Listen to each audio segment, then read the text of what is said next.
मैं शैलजा अपने चैनल पर आपका हार्दिक स्वागत करती हूँ। आशा करती हूँ आप सब स्वस्थ एवं प्रसन्न होंगे।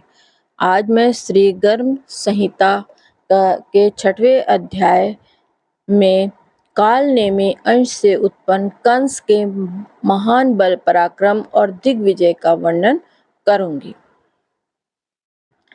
राजा बहुलाश्व ने कहा, देवर्षि शिरोमणि, यह महान बल और पराक्रम से संपन्न कंस पहले किस दैत्य के नाम से विख्यात था? आप इसके पूर्व जन्म के और कर्मों का विवरण मुझे सुनाइए। श्री नारद जी कहते हैं, राजन, पूर्व काल में समुद्र मंथन के अवसर पर महान असुर काल नेमी ने भगवान विष्णु के साथ युद्ध किया।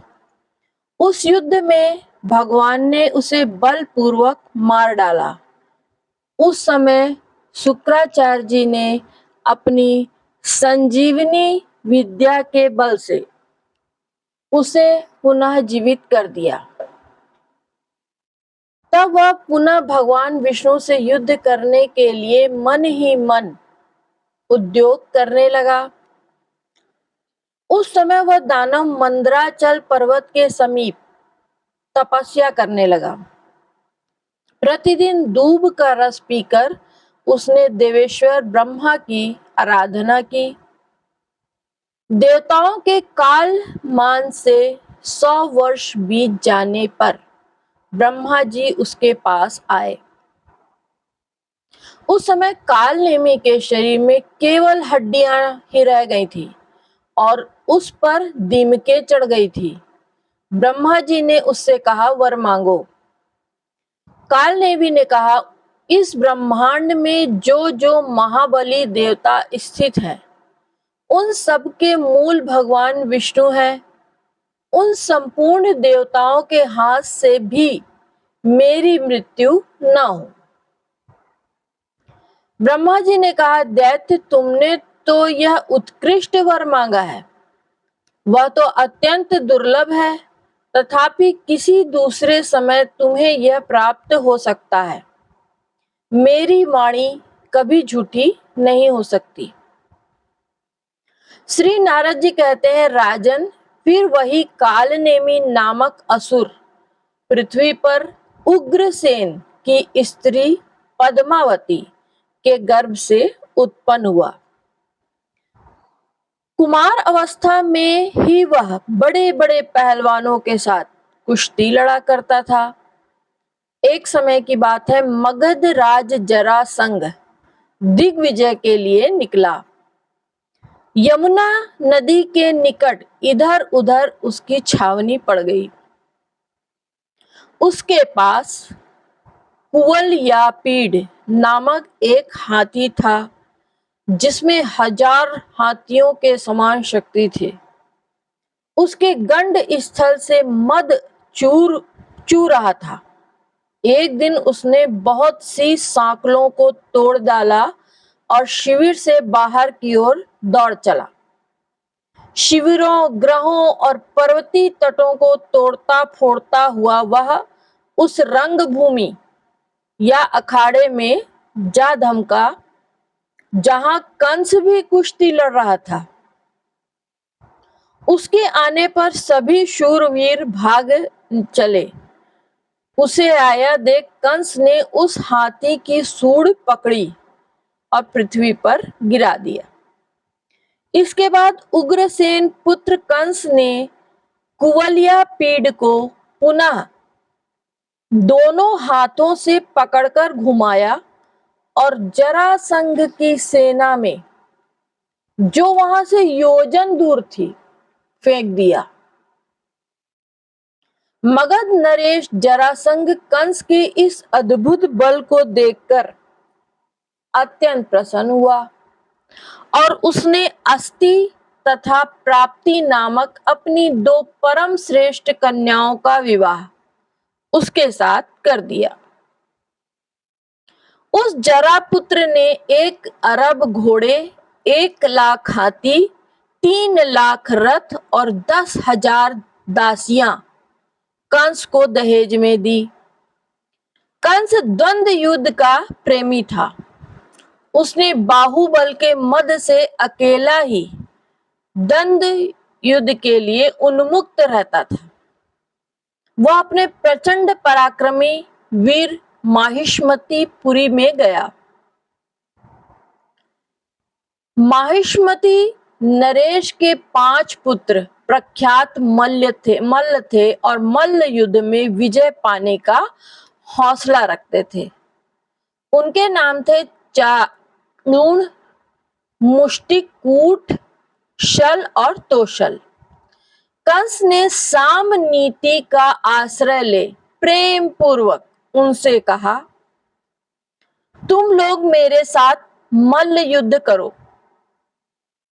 यदि तुम्हारी विजय हो जाएगी तो मैं तुम्हारा सेवक होकर रहूंगा, और कदाचित मेरी विजय हो गई तो तुम सबको भी मैं अपना सेवक बना लूंगा। वहां जितने भी नागरिक महान पुरुष थे, उन सब के सामने कंस ने इस प्रकार की प्रतिज्ञा की और विजय पाने की इच्छा रखने वाले उन वीरों के साथ मल्ल युद्ध आरंभ कर दिया। जो है चाणूर आया, यादवेश्वर कंस ने उच्च स्वर से गर्जना करते हुए उसे पकड़कर पृथ्वी पर दे मारा। उसी क्षण मुष्टिक भी वहां आ गया। वह रोष से मुक्का ताने हुए था। कंस उसे भी एक ही मुक्के में कंस ने धराशायी कर दिया। अब कूट आया। कंस ने उसके दोनों पैर पकड़ लिए और जमीन पर दे मारा। फिर भुजाओं पर ताल ठोकता हुआ शल भी दौड़कर आ पहुंचा। कंस उसे भी एक ही हाथ से पकड़ा और जमीन पर पटककर घसीटने लगा। इसके बाद कंस ने तोशल के दोनों हाथ बलपूर्वक पकड़ लिए और जमीन पर पटक दिया। फिर तत्काल उठाकर 10 योजन की दूरी पर फेंक दिया। इस प्रकार यादवेश्वर कंस उन सभी वीरों को अपना सेवक बनाकर मेरे नारद जी के कहने पर उन योद्धाओं के साथ उसी क्षण श्रेष्ठ पर्वत प्रवर्षण गिरी पर जा पहुंचा। वहां वह वानर द्विविद को अपना अभिप्राय बताकर उसके साथ 20 दिनों तक अविराम युद्ध करता रहा। द्विविद ने पर्वत की चट्टान उठाकर उसे कंस के मस्तक पर फेंका, किंतु कंस ने उस शिलाखंड को पकड़कर उसी के ऊपर चला दिया। तब द्विविद कंस पर मुक्के से प्रहार करके आकाश में उड़ गया। कंस ने भी उसका पीछा करके उसे पकड़ लिया और लाकर जमीन पर पटक दिया। कंस के प्रहार से द्विविद की को मूर्छा आ गई। उसकी सारी उत्साह शक्ति जाती रही, हड्डियां चूर चूर हो गई। फिर तो वह भी कंस का सेवक बन गया। तदंतर कंस द्विविद के साथ वहां से ऋषिमुख वनों में गया। वहां केशी नाम से विख्यात एक महादैत्य रहता था, जिसकी घोड़े के समान आकृति थी। वह बादल के समान गरजता था। उसे मुक्कों की मार से अपने वश में करके कंस उस पर सवार हो गया और इस प्रकार वह महापराक्रमी कंस महेंद्रगिरी पर्वत पर जा पहुंचा। दानवराज कंस ने उस पर्वत को उखाड़कर 100 बार ऊपर को उठा लिया और फिर वहां रहने वाले मुनिवर परशुराम जी को, जिनके नेत्र क्रोध से लाल थे और जो प्रलय काल के सूर्य की भांति तेजस्वी थे, उन मुनि को देखकर उनके चरणों में मस्तक झुकाया और बार बार उनकी प्रदक्षिणा की। फिर उनके दोनों चरणों में वह लेट गया तब अत्यंत उग्र दृष्टि वाले परशुराम की क्रोधाग्नि शांत हो गई। वे बोले, रे कीट, रे बंदरिया के बच्चे, तू मच्छर के समान तुच्छ है। तू बल के घमंड में चूर रहने वाला दुष्ट क्षत्रिय है। मैं आज ही तुझे मौत के मुंह में भेजता हूं। देख, मेरे पास एक महान धनुष है। इसकी गुरुता लाख बार, लगभग 3 लाख मन के बराबर है। त्रिपुरासुर से युद्ध के समय भगवान विष्णु ने यह धनुष भगवान शंकर को दिया था।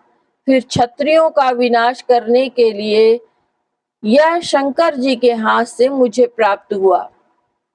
यदि तू इसे चढ़ा सका तब तो कुशल है, और यदि नहीं चढ़ा सका तो तेरे सारे बल का विनाश कर दूंगा।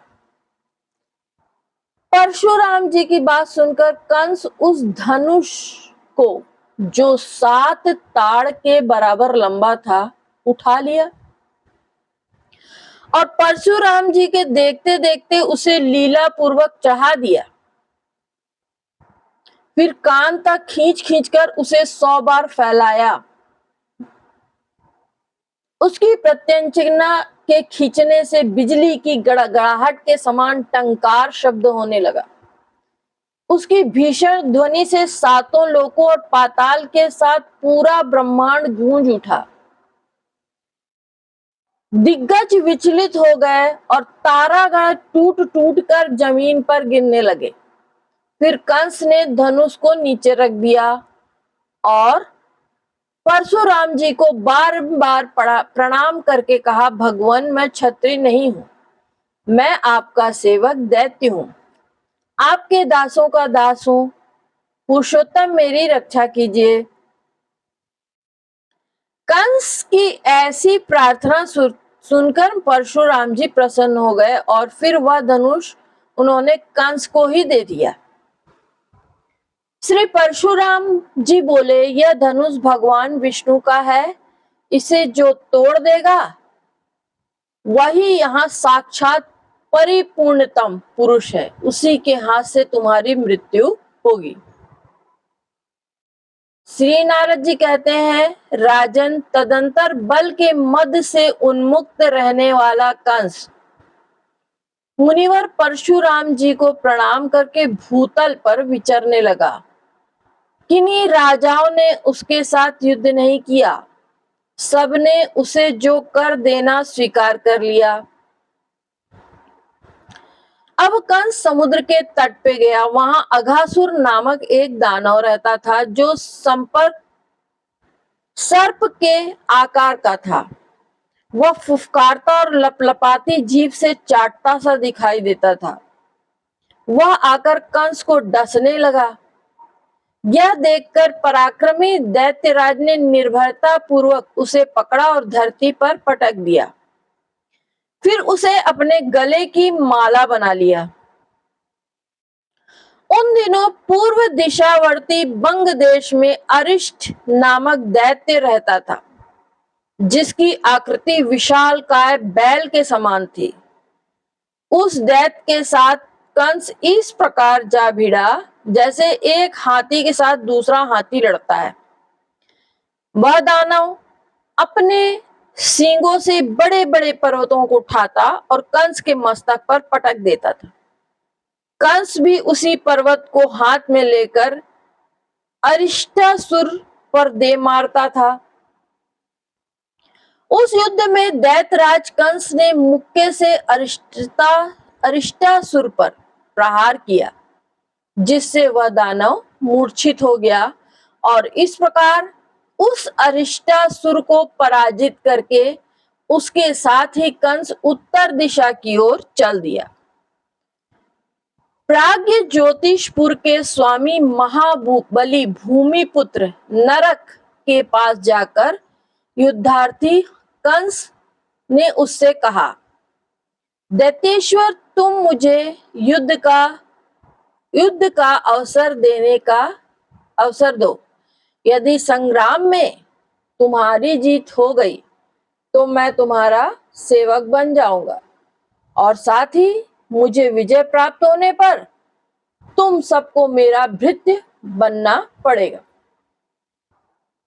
श्री नारद जी कहते हैं, राजन, प्राज्ञ ज्योतिषपुर में सर्वप्रथम महापराक्रमी प्रलंबासुर कंस के साथ इस प्रकार युद्ध करने लगा जैसे किसी पर्वत पर एक उद्धट सिंह के साथ दूसरा उद्धट सिंह लड़ता हो।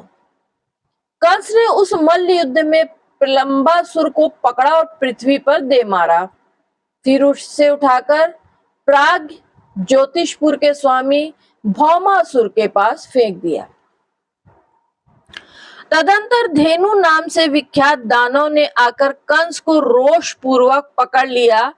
उसने दारुण बल का प्रयोग करके कंस को दूर तक पीछे हटा दिया। तब कंस ने भी धेनुकासुर को 100 योजन पीछे धकेल दिया और सुदृढ़ घूंसों की मार से उसके शरीर को चूर चूर कर दिया। तदंतर भौमासुर की आज्ञा से तृणावर्त कंस को पकड़कर 1,00,000 योजन ऊपर आकाश में ले गया और वहीं युद्ध करने लगा। कंस ने अपनी अनंत शक्ति लगाकर बलपूर्वक उस दैत्य को आकाश से खींचकर पृथ्वी पर पटक दिया और उस समय तृणावर्त के मुंह से खून की धार बह चली। इसके बाद महाबली बकासुर आकर अपनी चोंच से कंस को निगल जाने की चेष्टा करने लगा। कंस के वज्र के समान कठोर मुक्के के प्रहार से उसे भी धराशायी कर दिया। बलवान बकासुर फिर उड़ गया। उसके पंख सफेद थे। वह मेघ के समान गंभीर गर्जना करता था।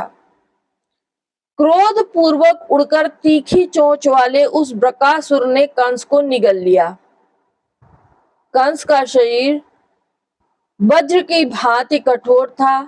निगले जाने पर उसने उस दानव के गले की नली को रूंध दिया। फिर महान बली बकासुर ने कंठ छिद जाने के कारण कंस को मुंह से बाहर उगल दिया। तदंतर कंस ने उस दैत्य को पकड़कर जमीन पर पटका और दोनों हाथों से घुमाता हुआ उसे वह युद्ध भूमि में घसीटने लगा। बकासुर की एक बहन थी, उसका नाम था पूतना। वह भी युद्ध करने के लिए उद्यत हो गई। उसे उपस्थित देखकर कंस ने हंसते हुए कहा, पूतने, मेरी बात सुन लो।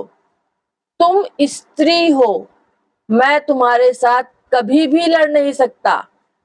अब यह बकासुर मेरा भाई और तुम बहन बनकर रहो। तदंतर महान पराक्रमी कंस को देखकर भौमासुर ने भी पराजय स्वीकार कर ली। फिर देवताओं से युद्ध करने के समय सहायता प्रदान करने के लिए वह कंस के साथ सौहार्दपूर्ण बर्ताव करने लगा। इस प्रकार श्री गर्ग संहिता में गोलोक खंड के अंतर्गत नारद बहुलाश्व संवाद में कंस के बल का वर्णन नामक 6ठा अध्याय पूर्ण हुआ।